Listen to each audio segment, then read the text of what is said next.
Good morning, St. John's. It is great to see you all.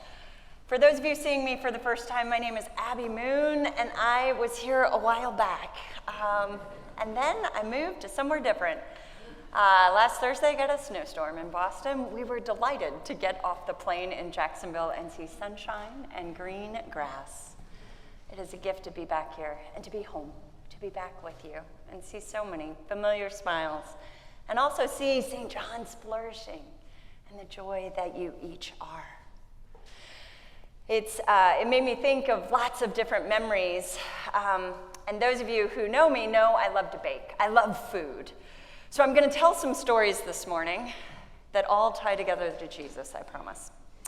Growing up, in my camp days, we played a game called Chubby Bunny. Anybody remember that game? Yeah, not many. There's a good reason.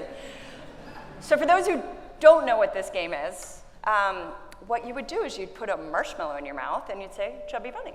Then you'd add another marshmallow and you'd say, Chubby Bunny.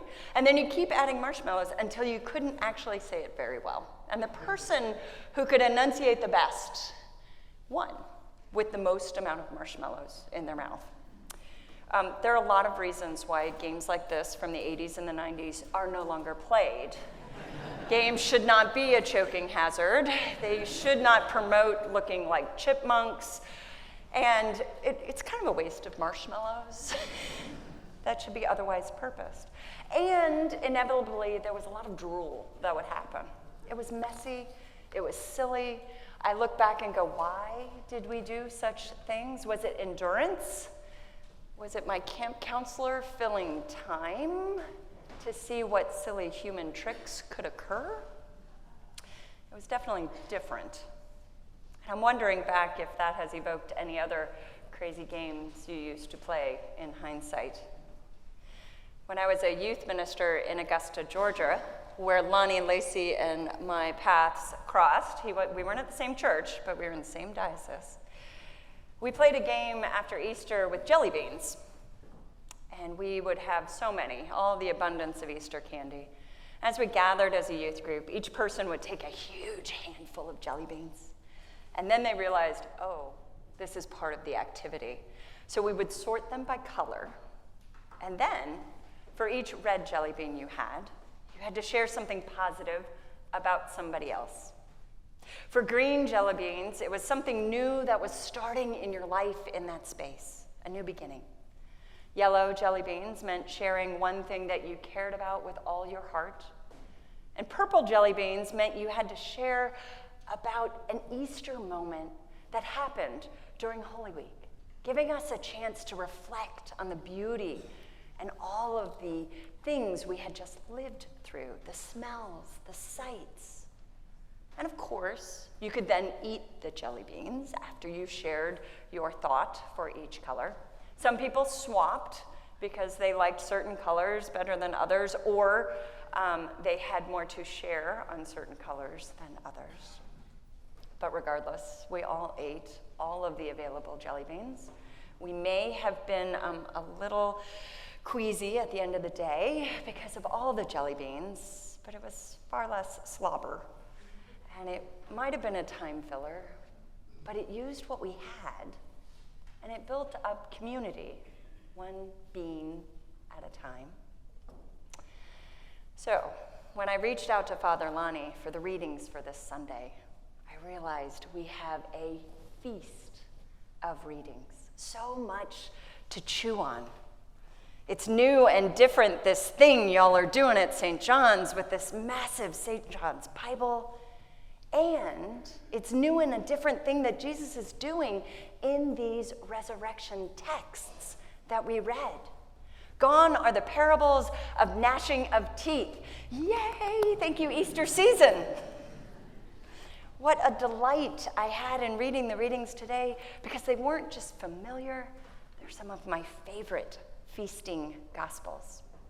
And while I'm not saying that Jesus was a bored youth minister without great ideas, I do think that any good minister will tell you that Jesus understood his disciples and their need to be fed in mind, body, and spirit. The disciples had gone back to what they know. After Jesus' death, the empty tomb, all of the confusion, the disciples go fishing. They find the familiar. They take comfort in what they knew that they were good at. And remember, half of these disciples were actually called off of the same sea to follow Jesus. So in many ways, they went home. They went back to fishing. The peacefulness of water, a place to work through the memories. This family of disciples went back to the water. And they hear a voice from the shore saying, "Try fishing on the other side. Try something different." They needed hope in the midst of this confusion, and following Jesus in this moment leads to literally more fish than they could possibly hold. And then it clicks for Peter. That voice. There is Jesus, jumping into the water with haste, much like his answer to Jesus in Caesarea Philippi. You remember, he knew exactly, you are the Messiah. I got the right answer there, right, Jesus? Before Peter can think, he is on the shore, before the rest of the disciples realize that all 153 of those fish are their responsibility to get all the way back into shore without Peter. Regardless, they come and Jesus feeds them breakfast. Fish for breakfast. Novel to us, perhaps, but pretty normal for them. Using what they had, Jesus reminds them of the holiness of being together in community and breaking bread or fish together. Sopping wet and full of joy, I'm pretty sure that Peter would have eaten whatever Jesus put in front of him. The disciples were ravenous, and they devour breakfast, with spirits craving more. Amazingly, there are no questions asked during this breakfast. I mean, you remember these disciples. They're always asking questions, right? I think it's one of those Easter miracles that there weren't any interruptions. But with full bellies and even fuller mouths, or perhaps just crumbs of the fish at the corner of their mouths, Jesus begins his conversation with the boys, with Simon Peter. And I can feel the weight of all those sopping wet clothes clinging to Peter when Jesus says those words, "Do you love me?" And how heavily those words probably held in the air for both Peter and the disciples. Because I imagine that Peter was immediately shocked by the question, a bit dazed, feeling the weight of Jesus knowing all of the words that Peter clearly said 3 times by the fire the night that Jesus was condemned to die. Peter says, "Yes, Lord, you know that I love you." And Jesus says, "Tend my sheep." 3 times. Acknowledging where Peter was and inviting him fully into ministry. Fishermen, tending sheep. Talk about mixed metaphors, right? Wait a second. If you love me, something different is about to happen. Not just to fill time, not just a silly human trick, something different. Because you are loved beyond your deepest faults, your deepest disappointments or mistakes. You are called to share this ridiculous love that God gives you first with those around you. You are enough, and you are essential for this world. From Peter to Thomas today, the disciples gather around tables for comfort, for wisdom, for being present for each other. Openly, they ask questions, and they receive answers.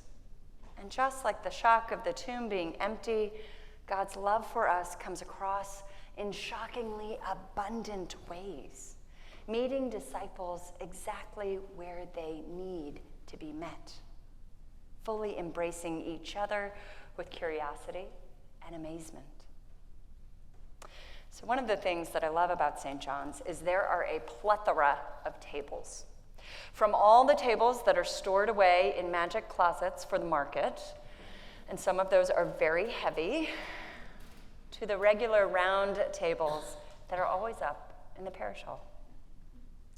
When I think back to the tables at the cafe where I have seen hearts poured out, and where laughter has been shared, and where harsh criticism, unsolicited, has been said out loud directly in English, I am reminded that in each moment around those tables, we've shared a glimpse of who God is in the other person, a glimmer of what we couldn't see clearly at first. Someone sharing their soul, and in turn, showing us Jesus in their own special way.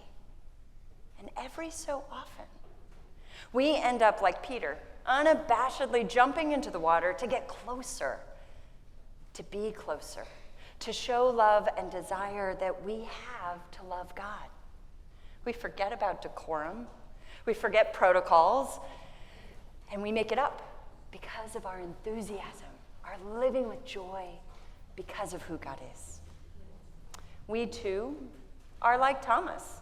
We demand answers in our grief and our confusion, and we don't let go in our persistence, and that is good. Because God meets us right there around this table, giving us what we need. Feasting on the word, feasting at a table where all are invited to the celebration. Yesterday, we gathered here for a wedding and joined with a bride and groom in their first meal of Eucharist as a married couple. Tomorrow, you will gather here to celebrate the life of a beloved member whose love was shared with so many of you.